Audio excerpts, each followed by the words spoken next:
par la bonne nouvelle et rejoindre les Jourdains. Alors si la République démocratique du Congo semblerait à un jardin d'où on héberge les animaux à ce moment-là, il faut s'assurer que tout animal a droit à la vie et à la sécurité. Là, il faudrait qu'une bonne politique qui doit accompagner des bons gestionnaires pour donner le meilleur d'eux-mêmes afin que les animaux se retrouvent dans le jardin. Alors, si la République démocratique du Congo semblerait à un pays en voie de développement à ce moment-là, il faut que la conscience collective de tout un chacun s'impose pour que les raisons se regardent en face et se dire la vérité. Comme le mairie Patrice Lumumba l'avait dit, oublions tout ce qui nous ont divisés jusqu'à aujourd'hui, regardons-nous en face et disons-nous la vérité. Laurent Désiré Kabila, à son temps, l'avait dit, la guerre sera longue et populaire, cette guerre rentrera d'où elle est venue, ne jamais trahir le Congo. Etienne Tshisekedi, à son âme, avait dit, le peuple congolais, prenez-vous en charge, fermez la porte, car l'ennemi est déjà dehors. Si on badine, l'ennemi doit pénétrer la chambre et nous ne saurons pas le faire quitter la maison. Kabila a dit, Kabila a fait, Tshisekedi a promis, il est en train de réaliser. Comme je l'avais dit, est-ce qu'il faut les soutenir, oui ou non? Pourquoi? Pour que l'objectivité... Voilà. En direct de Kinshasa, la capitale de la République démocratique du Congo, si les antennes de Show TV, Bande Kubatali, Mbote. Merci. Na Bande Kuban se va soutenir par le Congo de l'un de près. Baïbazoami na Bunagano, retour Massissi Goma. Merci pour l'appel, merci pour la dénonciation. Bande Kuban se va na 26 provinces à l'Ikosala. Congo Nanai, Congo Nayo, Congo Nabiso, na Pessi Binombote. Na Pessi ba gouverneur Banso, na ba vice-gouverneur Banso à 26 provinces Mbote. Na PSP ba députés provinciaux, na PSP ba députés nationaux, ba députés ba sénateurs, ba mandataires, na PSP binombo. Na PSP mbote na tata mo conseil école. Na maman Denise, maman Marthe, na PSP mbote na Martin Fayulu, na PSP mbote na Denise Sanga, na PSP mbote na Moïse Katumbi, na Joseph Kabila, na Corneille Nanga, na PSP mbote na ba Congo mani Banso. O bali kolika yete un bon jour batu bali ko bundisa Congo bakobongo de mitema puisque bosenga Congo ezali apport ya motonyos tout ça le PC mbote pani répondre a dit que kalata ko bongo no motema puisque Tshisekedi abanda ko lela na bapodo nyos ayo ko mitura Kagame mobilitura tour Tshisekedi alo batro awasale loko te Kagame akoloba mwe akosale loko ayo baluki ayo baluki olobino na bena ebaluki puisque na lobaki j'avais donné 10 ans pour Kagame, j'avais dit à un certain moment Kagame va changer sa façon de dire, sa façon d'agir, la façon de faire. Kagame va donner raison à l'histoire. Personne ne peut me contredire. Na lobaki Corneille Nanga nenga azali wana azali frustré petit ko kopesa batrusu su bakanda po retour ezali makasi. Mais quand le Corneille Nanga ya Kalana Corneille à l'élo, au moins que peut-être mon toit à la 15 à la lobby, va passer bloc à Kolia, mais à péter à Kolia et voilà, entre les accords signés par le gouvernement congolais et les dialogues qu'exige l'opposition congolaise, quel est le chemin qui peut donner la paix durable à l'Est? La gestion de la ville province de Kinshasa, qui s'assure Zobonga, de nouvelles mesures prises par les autorités urbaines. C'est une estimation ou rêve. Après la visite de quelques chefs d'État africains reçus par le président Tshisekedi, peut-on espérer quoi si après?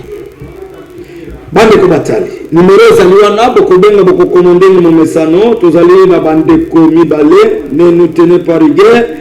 Tolimato Zanande Komoko ya Alliance pour le changement Jean-Marc Kabund, mais jusqu'à maintenant, tu évites à Kangami na embouteillage, à Kangami na mbouli, aliko no kalibanda to, aliko ya malembe, kat cela ne tienne, on est là pour la Koloba Congo.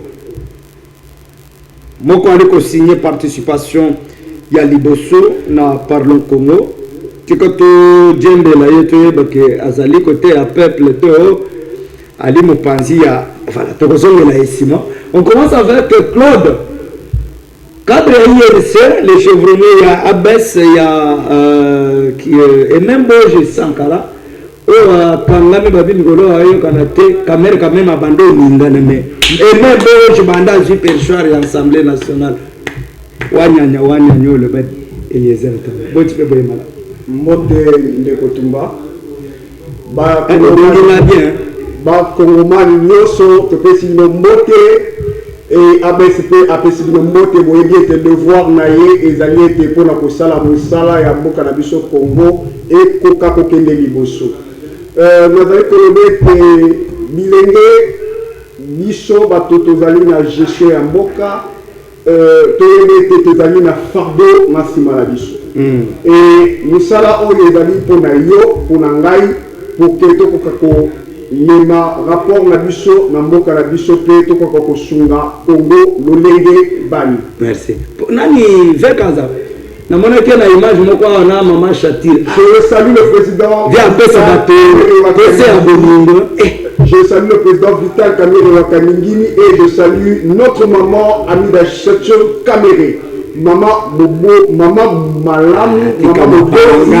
Nasepelaki ete mama mpe akendaki mpe matanga oyebi ke tozalaki na matanga ya mwana ya premier président ya mboka na biso oyo atika biso uta kala kasavubu mama mpe akitaki sur le terrain mpona kocontinue toujours kosoutenir mwana ya Congo alakisi ete tozali bakongomani ya solo biso nge bakongomani ya solo il faut tocontinue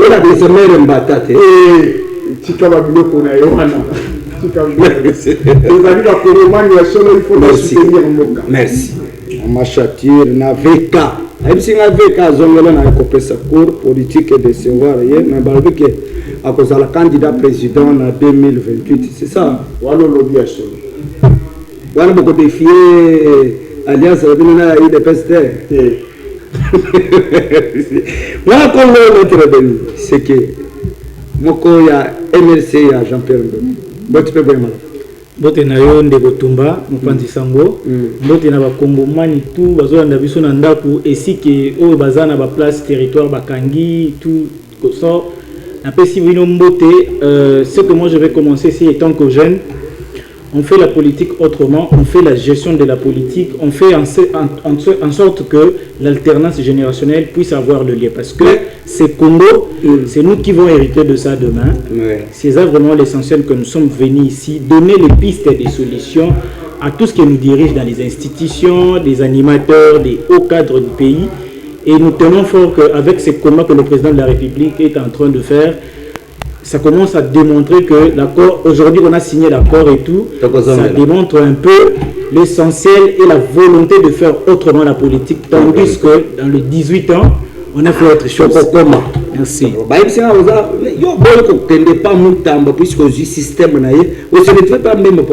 Non, et pas Bemba, c'est-à-dire que c'est l'école des élites. Et pas Bemba. C'est pas Moutamba, puisque c'est le Non. Et ça, style, peut-être je peux laisser le chevet. Il n'y a pas de correspondance, il n'y a pas la jurisprudence. Non, Mandefou, Moutamba, Kakatolo. Ah, tu es Moutamba. Sangisi Vision à Moutamba, Sangisi Vision à Moutamba, mais Sangisi Mouvement à la génération des bâtisseurs. C'est-à-dire que mes cheveux, ça ne correspond pas ni à Moutamba, c'est un acteur politique de la République. Donc c'est mon style, c'est mon look. Voilà. Alors, nous tournons la mission à Yambo, puisque on participe à la négociation. Ce que vous avez enseignant, on a papier à Félix Tshisekedi depuis à Zimbo en 2019, Tinelelo, Denga Aliko Kambaru. Ce qui va s'engager dans les Congolais, peut-être Tshisekedi sur 10, on peut se combien dans le secteur. Je pense que dans tous les secteurs, le leadership, il y a le président de la République. Ils ont un train de confirmer. En fait, quand je parle de ça, je pense dans 7 ans qu'il a fait au pouvoir, je pense pour le corriger, je peux lui doter même de 20 sur 20. Parce que sur 10, bon, moi j'ajoute. Je peux donner 10 sur 10. Je vois c'est assez de tous ces dieux qu'il fait. Il peut faire la continuité. Sur le secteur, on peut essayer 10 sur 10. Je pense que dans le secteur éducationnel, qu'on a pu avoir, le secteur éducationnel, dans le secteur de la santé, dans le secteur, il y a sécurité et tout, on a eu des réformes, il y a des sécurités, on a formé la restauration des institutions au niveau de la défense, au niveau de l'intérieur et tout. C'est pendant qu'il y a beaucoup de choses que moi je peux anticiper. Voilà. Puisque 2026, il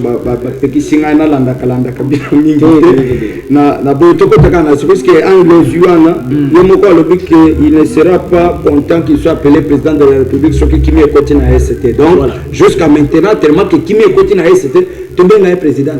Non, il est le président. Il est le président, il est légitimement élu démocratiquement.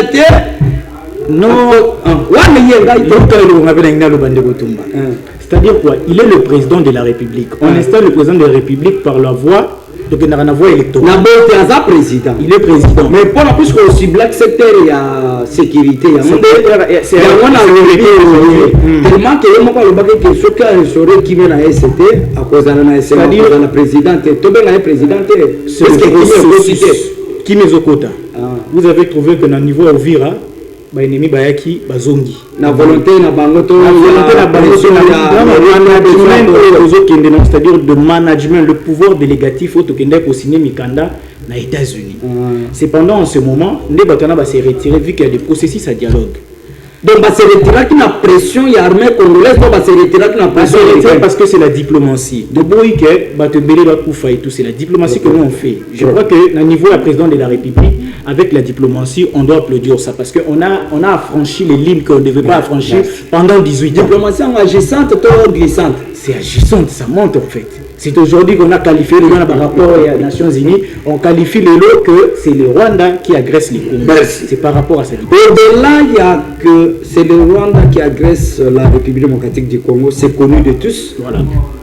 Qui s'est dit, disons le gouvernement congolais, Basila Kibongo a signé accord de paix à Washington, quoique le processus à Doha et à Likokoba.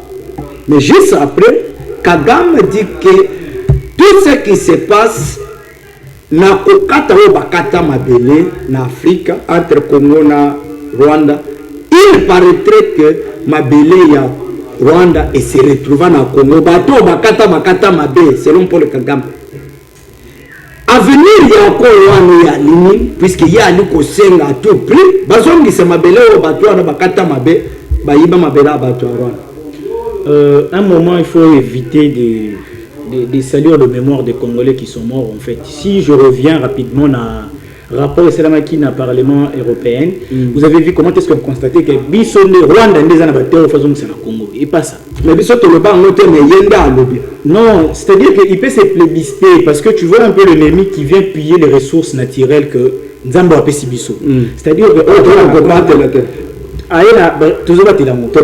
c'est-à-dire que Azoya on a juste Monguna ya pour nous diviser. Pour être divisé, il doit prendre quoi? Il doit prendre nos propres frères qui sont monétisés par de l'argent, qui sacrifient le sang des Congolais, des patriotes, pour justement commencer à un niveau que de dire Rwanda et Grèce à Congo. Par rapport à quoi? Par rapport, il y a des monétisations parce que nos ressources naturelles sont très élevées. C'est ça vraiment le grand problème. Les grands problèmes. Ce qui est problème, c'est que rapport au Parlement européen, on doit maintenant récupérer les villes parce que dans le royaume comme aussi, ici, dans la carte de la Katagana, tu dis que Rwanda n'existait pas. Avant, donc le Rwanda n'existait pas. Il doit arrêter d'abord ces chimères qui parlent dedans à la télé et tout. Parce que moi, je suis comme une soukana. Et ceux qui me donnent la soukana, à force, il doit d'abord négocier 7 ans d'exil. Il ne doit pas négocier ça à Banisco pour se pilier. Exil? Oui, alors exil. Tout ce qui se passe aujourd'hui, la personne ne peut pas son exil. Je sais quoi de part des secrets policiers, ils savent. Donc Kagame a kokima Rwanda kokima Rwanda okende. Wana na force à Congo bien. Mais c'est la diplomatie en fait. Même bien quand ici na Rwanda il y a pas des opposants. Nan ba critiquer Rwanda. Non, Kagame te na gestion na peut-être il y a dictature là-bas. Je vais vous choquer, je vais choquer peut-être l'opinion et tout. Ouais. Les lois tu vois ça la rébellion. La rébellion sur les lois c'est comme ça se passe au Burkina Faso. Il y a pas pour les ala l'opposition à la rater. Donc, ceux qui ont mis la rébellion, ils vont continuer la rébellion, c'est-à-dire renverser le pouvoir légitime. C'est-à-dire qu'ils vont maintenant imposer. À ce moment-là, il y a un débat républicain et tout. Ceux qui les bon, supposons par imagination que aujourd'hui, moi avec mon frère, le scénario, par imagination, ceux qui disent qu'ils doivent renverser le pouvoir de Félix Tshisekedi. c'est pratiquement impossible. C'est inadmissible, mais je dis par imagination. C'est-à-dire qu'il n'y aura pas de débats comme ça. Il y aura des tortues qu'on voit dans le niveau de Goma, on massacre des gens, tout ça. Oza, tu as pouvoir. Non, je suis au pouvoir. Oza, il y a MLC. Dans un MLC, la mouvement de libération du Congo. Plan Ningini Bino, tu as MLC, puisqu'on va quitter Mbemba, Makambo Cornet, il tire profil, na Bango Basala, puisque Bango P, Bakota rébellion, ainsi de suite. Baliko Kambalelo, Yango peut-être. Mais tu connais tout, Yango Bananga, Baliko s'inspirer, Pena, Bango Basala. Est-ce qu'aujourd'hui, Bino Bato MLC, vous avez un modèle, na leçon, ya kopesa Cornet, Nango, Alina Goma, ou Aliko décrier les loquets, ce qui paraît à Sali Yango, Tokosala débat na plateau. Est-ce que dans la caméra, en tant que Moui MLC, conseil de kopesa Cornet, je peux lui donner un conseil, je dis c'est un terroriste.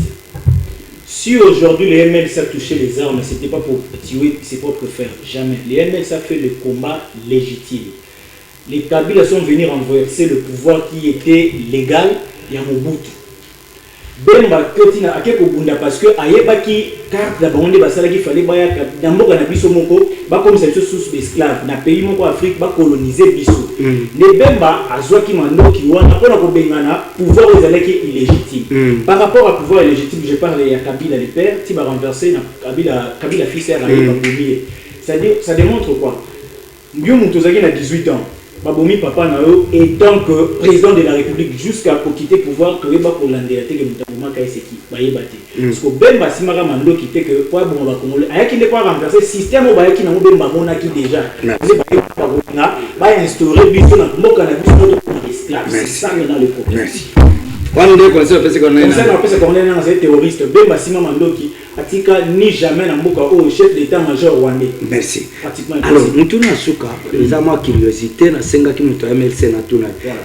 Tala baimbo. Kabila congolais toi. Kabila a congolais.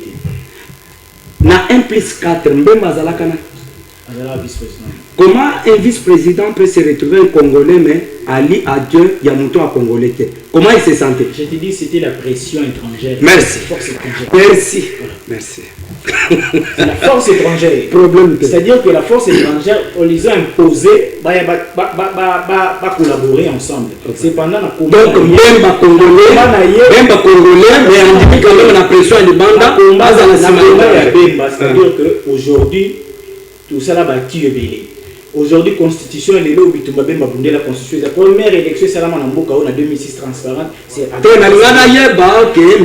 même, la puissance, na yeboka si voyez, à cause de la vice-président, il y a mon tour, il y a ce sont des forces étrangères. Merci. Il fallait pas vendre parce que le pouvoir est posé dans sous Amando qui était dans le Saint-City. Le pouvoir est posé dans Amando qui était sur le voie légal, il y avait l'élection. C'est pendant qu'on avait déposé pour organiser l'élection aussi, pour promulguer la constitution. C'est le combat des champions. Merci. Ça va. Ça se parle en Congo. C'est parle en Congo. Merci. Azam maîtrisable. Tu as camisole, les maîtrisables na makal. Je vous promets l'habitué de parler en Congo, dans la partenaire Nabicho. Je vous ai reçu à maintes reprises par le camisole. Courage à vous, c'est un combat au Bopona, il y a politique et la Kabongo. Tout qu'on a politique et la quand même permis. Voilà, on a Congo.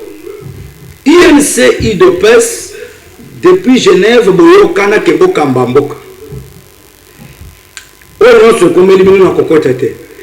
Mais j'aimerais avoir votre point de vue par rapport à l'accord que nous avons signé les bandes.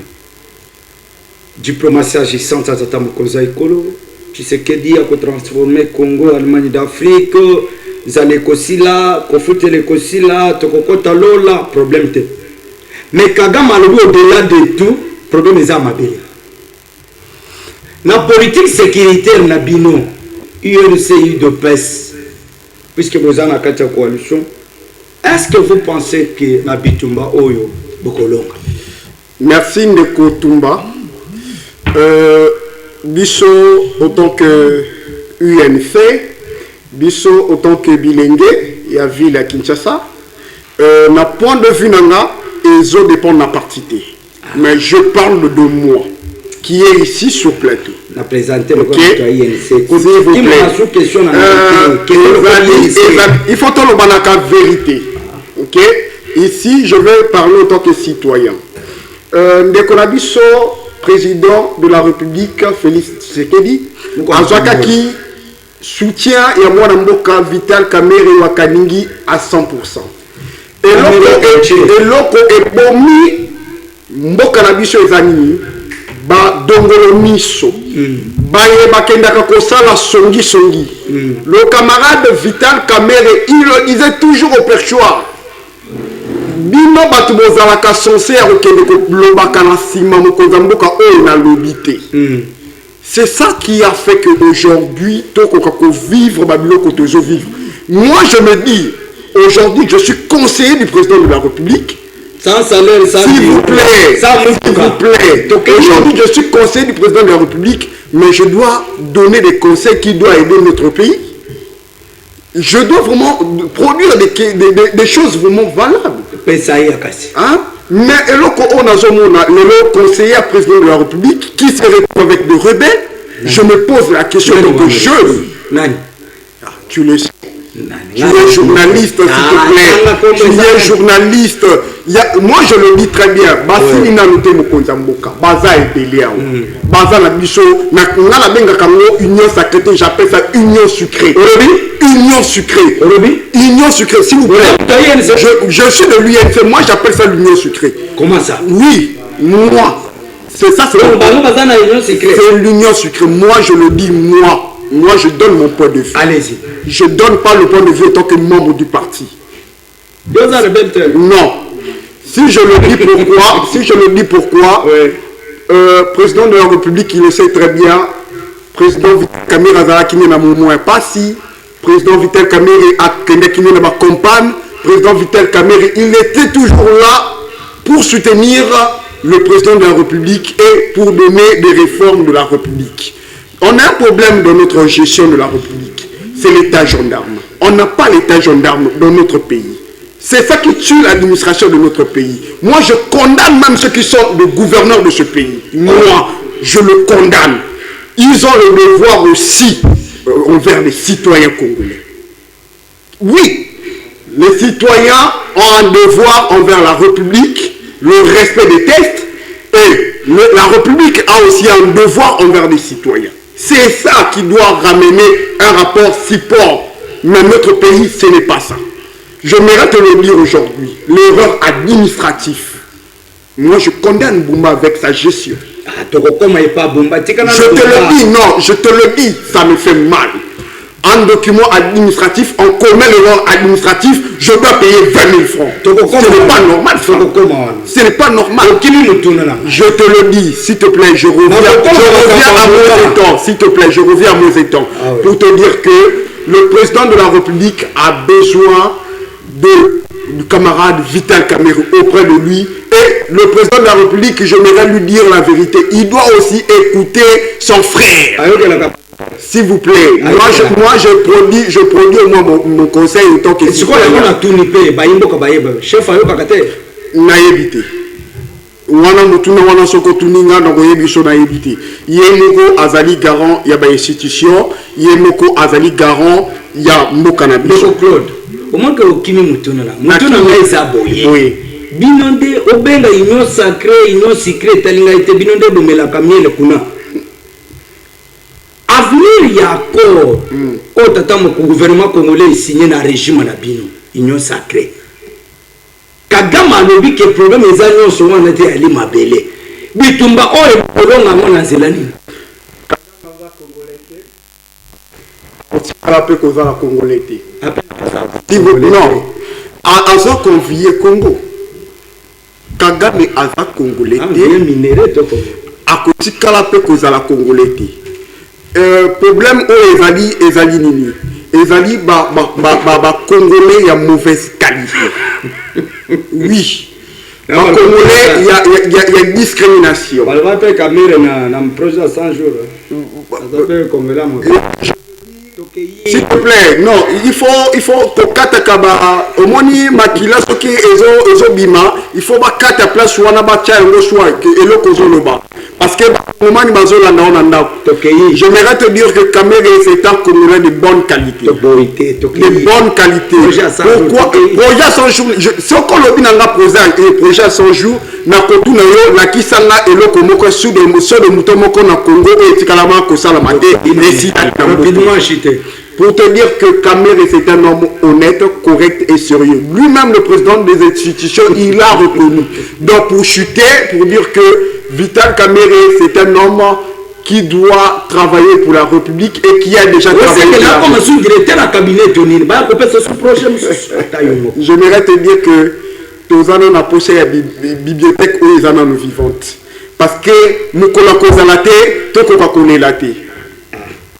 Tant wazali to profiter problème te ba Congolais union son nazo ebisabilo bo attaquer Kamere plusieurs fois. J'aimerais vous le dire, bo attaquer Kamere plusieurs fois, bo attaquer na procès 100 jours, bo attaquer na ndaku na résidence na maman Amida, bo attaquer na basons nyonso, bo attaquer pe na spiritualité, bo yoka na assemblée nationale, bo attaquer pe na spiritualité bo le loko zo bangisa bino kaka et loko la Kingo.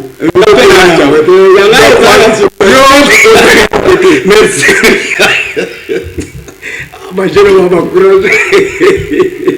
Voilà, j'aimerais que moi, la Vital Kamere a tellement à défendre l'INC. Ça sera cohérent. Mon ami d'Achature.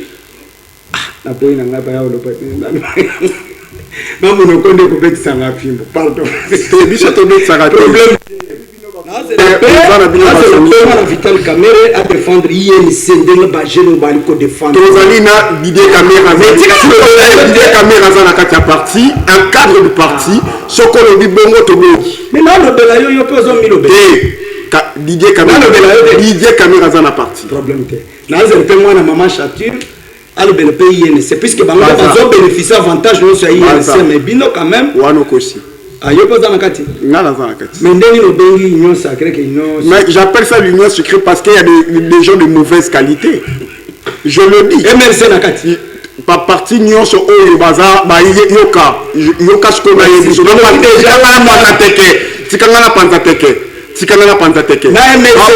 Yoka, ma mauvaise parti politique, il y a mauvaise qualité bazali. Notamment Yoka,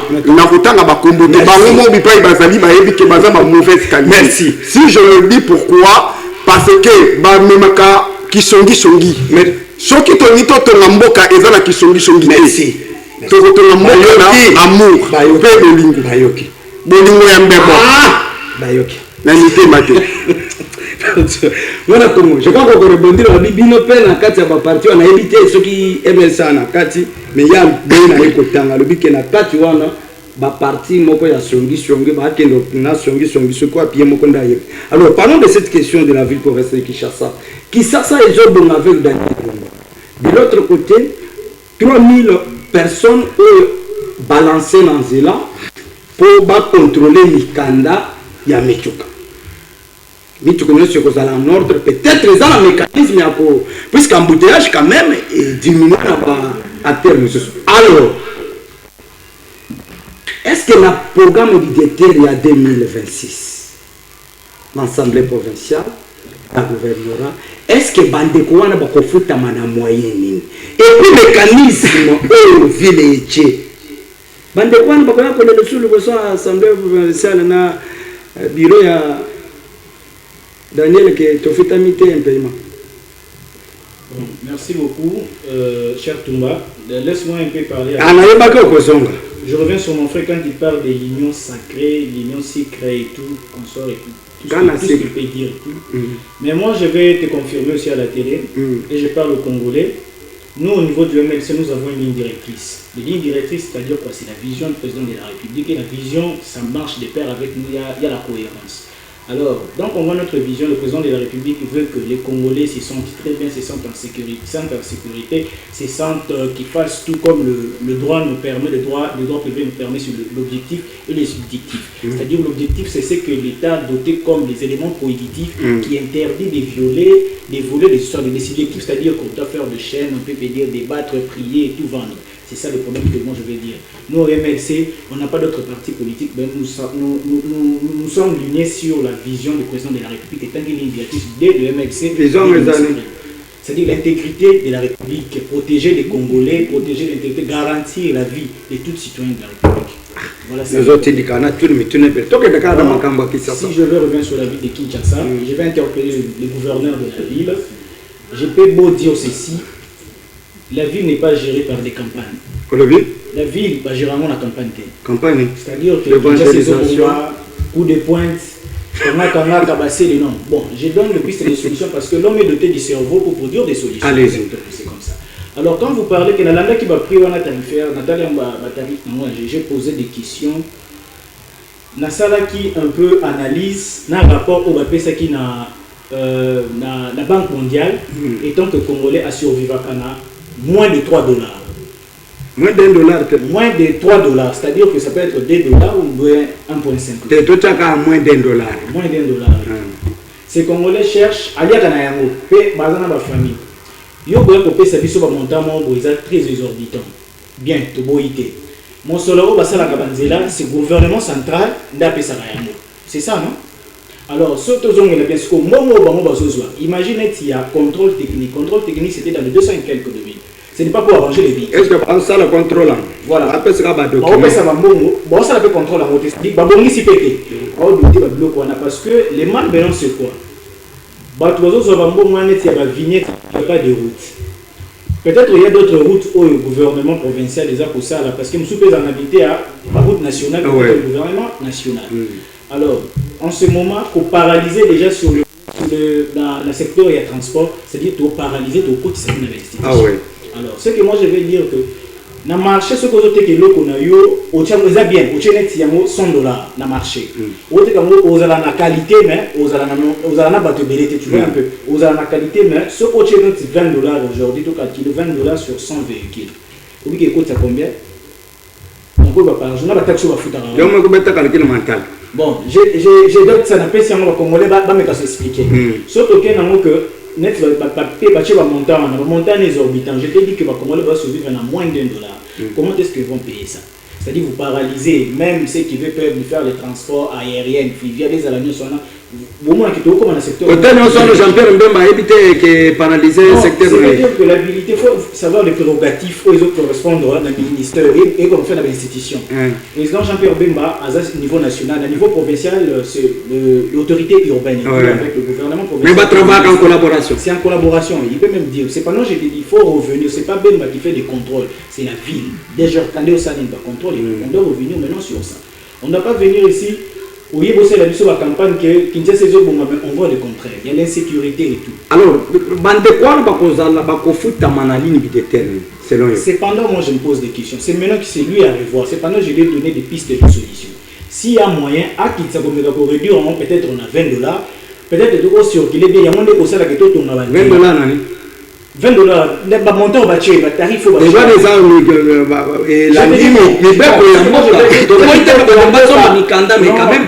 C'est un devoir citoyen, tu vois. Pour foutre un peu aux citoyens, tu vois. Donc, je soulève l'incivisme, en fait. Voilà. C'est ça ce que moi je voulais dire. C'est-à-dire que un peu pour calculer, dans un rapport, on appelle ça en Banque mondiale, c'est-à-dire que vous nous paralysez tous. S'il y a des bons conseillers, peut-être je prends des ministres provinciaux qui sont là, qui peuvent un peu gérer, charger les titres du bon cadre, peuvent faire le boulot. On veut maintenant des gens qui se laissent de leur propre ambition pour faire le travail comme Jean-Pierre Mbemba. Merci. Ils se laissent de leur propre ambition. De laisser de ses propres ambitions pour faire le travail. C'est ça, c'est comme de Jean-Pierre Mbemba. Merci. Voilà. C'est que là, Jean-Pierre Mbemba fait Kavanda, VPN de transport. Voilà. La pension Botena René Bonganga, na équipe Nyons, le gouverneur Michel du sud du Bangi. Le bien comme la Kinga du petit Akanda, Habina bien vieux, Batonao, Misolo Kilo. Moi, à Congo, dès qu'on nous dit que Daniel Bumba, Toboïba campagne, Sikawa. Les locaux qui se sont des aliko tambola, ça c'est aliko bonga quand même, misali aliko salema, to aliko manango. Mbala moko to uti na décembre, to kotika janvier ndenge za la kawana, boum mikanda. Et kokwe na ba $546 comme ça. Si j'ai une bonne mémoire. Je ne voudrais pas reposer la même question. Est-ce que vous pensez que avec toute initiative, où ville Ali côté en place, c'est-à-dire, il faut espérer Kisasa ya kitoko koleka ya André Kimbuta ya Gentilingo. C'est ainsi Kisasa avec Daniel Bumba. Moi, on a besoin de paix. Le peuple d'abord, l'état des droits Kisasa, c'est possible. Ndeko Tumba, autant que citoyen congolais, autant que cadre, il y a eu UNC. Moi, je dis Daniel Bumba, Azali n'a 0 sur 0. Pourquoi je le dis? Avant que ça la campagne, que chatex, il faut qu'on faire passer communication. Premièrement. Deuxièmement, j'ai toujours dit dans plateau Daniel Bumba a un problème sérieux sur l'administration. Je le dis, il a vraiment un sérieux problème sur l'administration. En droit administratif, personnellement, Maître Yuma, un grand professeur du droit administratif, nous sommes passés sur les pieds de son fils, Maître Abozo Jérémy, qui nous apprend le droit administratif à l'université, qui dit on doit respecter l'état gendarme. Nous devons apprendre à bien gérer les institutions et les citoyens.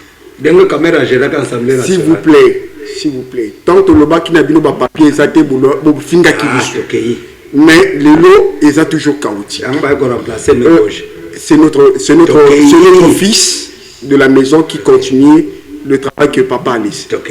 Je pourrais dire que Daniel Bumba a un sérieux problème dans la gestion de la vie de Kinshasa. Pourquoi je le dis? Je l'ai toujours dit. S'il a besoin de conseils, nous sommes là pour... Ah oui, comme ça, là, t'es bon. Non, on ne cherche pas du travail, mais s'il vous plaît, la première des choses, je te critique, je dois ramener un rapport... Donc, vous avez critiqué pour faire le naïo zéro comme conseiller. Écoutez, meilleure question, et à la caïzane, tant que nous avons critiqué, il faut amener un rapport naïe ou écosungayo. Je te critique pas seulement pour nous critiquer, pour que la TV dans des cas qui ont proposé quand même. C'est ça, c'est collègue Béni au monde en Aïe, à Outi Kolobango. On n'en disconvient pas. On n'en disconvient pas. Waneza, on a mouru dans le baki, et bah, on va émis dans une union sucrée, bah, qui n'est pas un gâteau. Si nous avons une élection, il y a des députés provinciaux et des députés conseillers communaux, il n'y a jamais que ça. C'est ça un problème. Si je le dis, c'est l'union sucrée. Oui. Comment un conseiller du président de la République se retrouve avec des rebelles?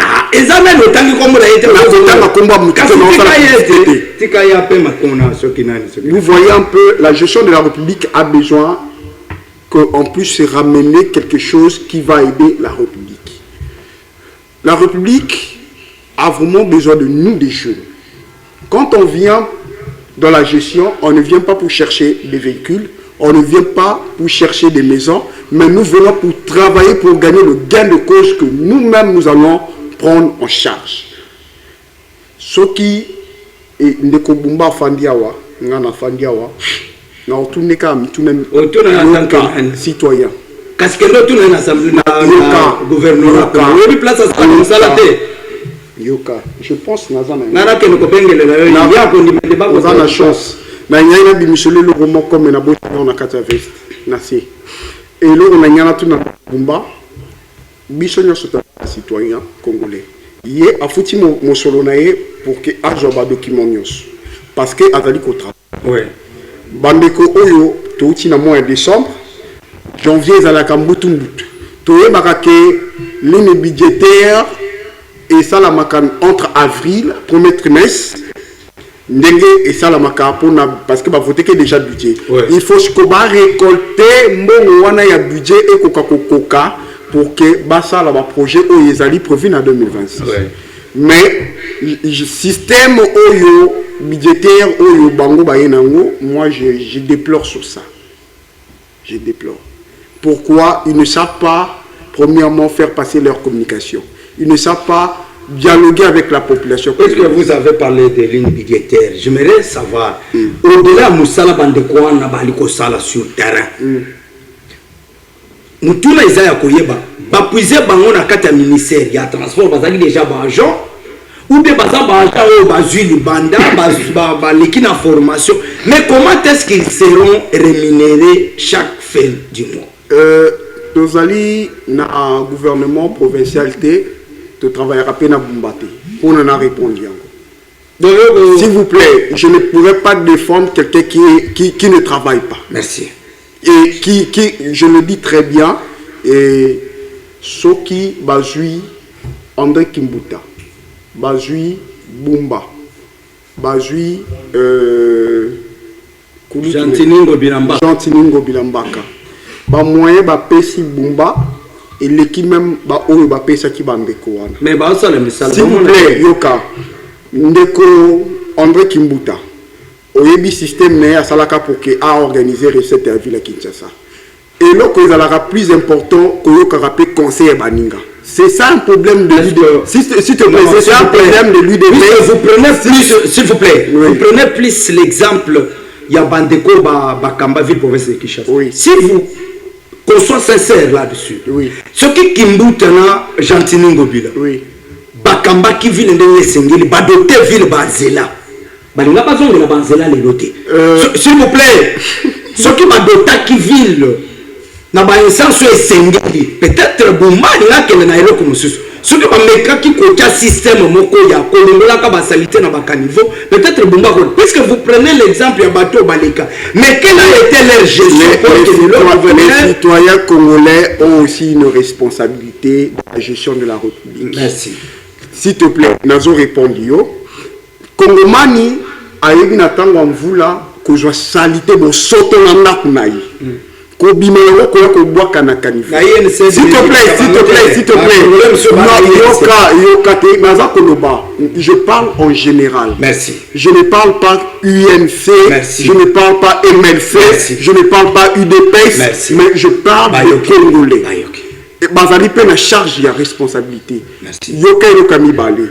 Omoni pona kotonga ba ville. Moi je dis aujourd'hui si un projet de construire nos villes ici à Kinshasa, ministre il y a ba institution, il y a construction à ba ville ITP na repesa yi. Comment on est Moko Sam Yoka nazo profiter la plateau na Yoka ngai nazo profiter na plateau na Yoko Bisayo chaque le 30 juin. Papa et Mokolo, président de la République, a lancé projet, il y a construire chaque moka, chaque province nabiso pour que EPSA, Pifo et Kitoko. Ah, tu as projet. Vous comprenez? Merci. Vous comprenez? Merci. On n'a pas le temps sur cette question. Alors, tu as déjà cochité. Vous allez conclure aussi par là. Tata Mokozo Ekolo Asilaki Koyamba, quelques présidents africains, au-delà de l'effort diplomatique Libanda Congo, mais quand même baye kusona Tata Mokozo Ekolo. Tu sais que la politique, dengo boza kawana ezana ba makambo soso bosolo la kana coulisses et yaka ko yokana ce qui boyo kanité ce qui intérêt ya moko sima mususu ba simbi yango ndeiki ke ko telebino tu sais ko. Mais quand tu es allé dans la yokanité, mais quand même, dites-nous sincèrement. Au-delà où nous sommes salami libande, bako donnant la lobby qui m'est côté na est, bango baye, ko se kabiso, to baye en appui par rapport à yiki qui est allé entre Congo na Rwanda pendant que le président africain monsieur surtout dans la bango permet courant et les kakate. Allez-y.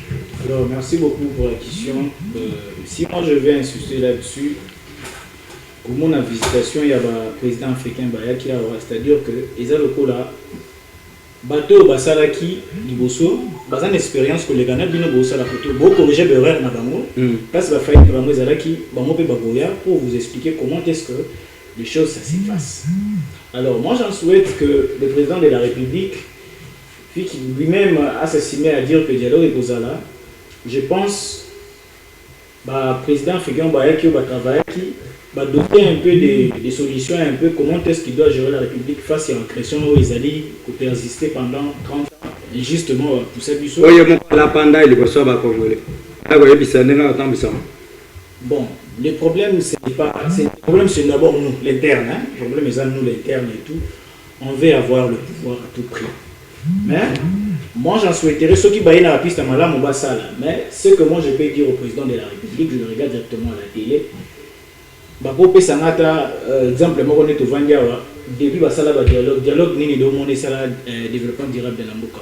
Depuis le dialogue et Banda. Moi je me pose cette question, je peux revenir au ça étant qu'un acteur politique. Depuis qu'on a commencé les dialogues, on n'a jamais eu de paix. On a commencé des dialogues d'accord, de Sainte-City, on a commencé des dialogues avec Palati Palata, c'est le même schéma jusqu'à 65 ans de l'indépendance de la République. Pouvoir ici dans le cas comme il faut monter si ça mandat, il faut trouver le dialogue, bateau pour se sentir nos positions qui n'ont pas de force, donc nous aussi on a deux pour alors, je vais donner encore coup de chapeau à Papa Nangaï Martin Fayou jusqu'à présent, qui n'a pas encore collaboré pour tuer ses frères. Alors, c'est genre de Congolais que nous voulons. Je pense que le mandat est périodique. Le président de la République doit passer. L'alternance doit se faire, des gré ou de force. Mais étant que nous, des acteurs politiques, il faut le savoir. Le président de la République peut passer, Bemba peuvent passer, mais nous qui vont hériter ces pays.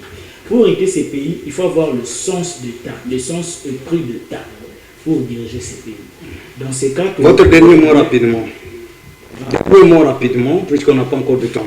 Dernier mot, que, étant que génération des baptiseurs, je refuse d'être traité de nil par les générations futures. C'est maintenant qu'on doit bâtir notre pays parce que nous sommes une génération insoumise à l'illégalité. Merci. Mon Congo, Tata Mokoza Ekolo, Ayambaki, président, il y a Bamboka, il y a Afrique, quoique Bamboka n'a pas coupé Balina pas de difficulté, mais quand même, Baye, pour la Koluka, le Lengekan, il se le complètement l'éterne, pour la Koluka. Solution. Est-ce que vous pensez que apport na bango et koki ko bouger makamana est? Il y a solo, oui, et que même ma rapport na bango et comme ma solution. Pourquoi? Premièrement, qu'on soit là, qu'on partage ba idée, qu'on renforcer coopération entre ba État et qu'on a la malamu mingi, ce qui bisomo copé, tomi préparé na interne. Pourquoi je dis préparation interne? Qu'on préparer armement solide, qu'on préparer terrain, il y a qu'on ça la pêche n'a pas élevage, bisomoko pour n'a qu'on produire produit pour que côté quand on peut libanda mboka entre baïta moussous. C'est là où le respect est qu'on s'est implanté, ceux qui n'ont pas une époque il y a Mobutu au comment était Michel et Zalaki. Votre dernier mot rapidement.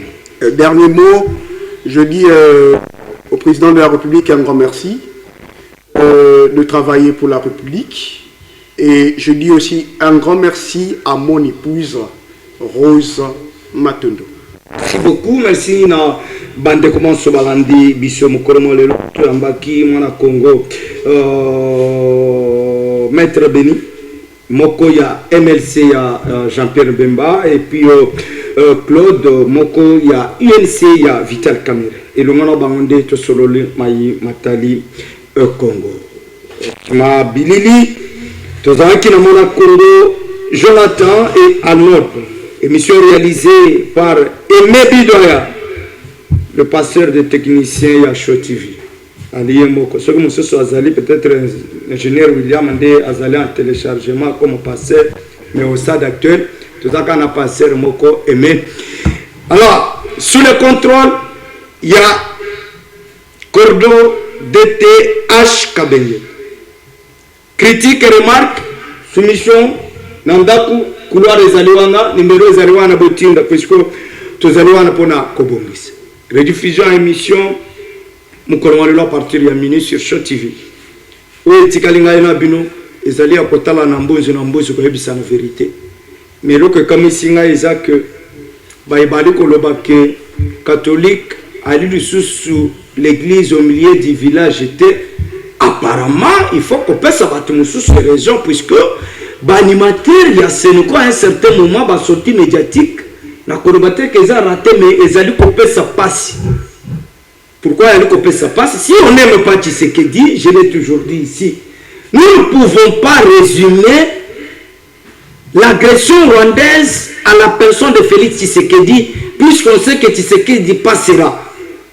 Mais si on doit être sincère, honnête, un, envers la Bible, de deux, envers les fidèles catholiques, et de trois, envers la République. Mais c'est Cholet, l'autre Fridolin Ambongo et les autres, prêchons-nous la parole de Dieu. Prêchons-nous la Bible. Ne nous emmenez pas des débats de politiciens dans l'église. Na kati ya ba église wana bato ba parti politique nyonso bali kuna. Bofu israka batu mususu na kondima na bangote. Je ne vais pas revenir na makambo yo Cholet alobaki bona boye batu mususu bali ko finga finga za éducation papa na maman ba yekolisanga ite. Biso to finga kate to tonga ka mukolo te kasi to informa ka mukolo ke tata awa obebisi zonga na nzela. Aimons ce pays. Et ça que ma solution est pesama. Ce qu'on dit que Jésus a Tshisekedi, il y a lui qui poser problème, mais proposer ma solution. Tandis ça y est là. Mais Jésus a Tshisekedi, ce que pétion quand des côtés de Kosimba Mandou quitter, ça c'est criminel. Ah. Kambo na comment yo kanene libumanga vers moko le capacité. Et je vais revenir en long en large dans le ministre improductif au Basungi Tata Mokonjoa Ekolote. On doit parcourir secteur par secteur. Parlons Congo si on parle du Congo. Ce qu'on salue malam dans le secteur Songoro Pakala, on est là pour vous accompagner. Le corps Jean-Pierre Liao. Ata Jésus-Christ a zongi lelo. Ce que Batuninga est ministre de le gouvernement Jésus-Christ. En dehors de Kabundouales, puisque c'est lui le ministre de la Défense dans le gouvernement Jésus-Christ. Azana ni yomoko koneme. Ce que Jésus a zonga lobi qui était proposé à ministre moko. O akoki. Na ko proposé na Jean-Pierre Liao. O ya fonction publique. Ce que nous tous so azali boti ndena akombo.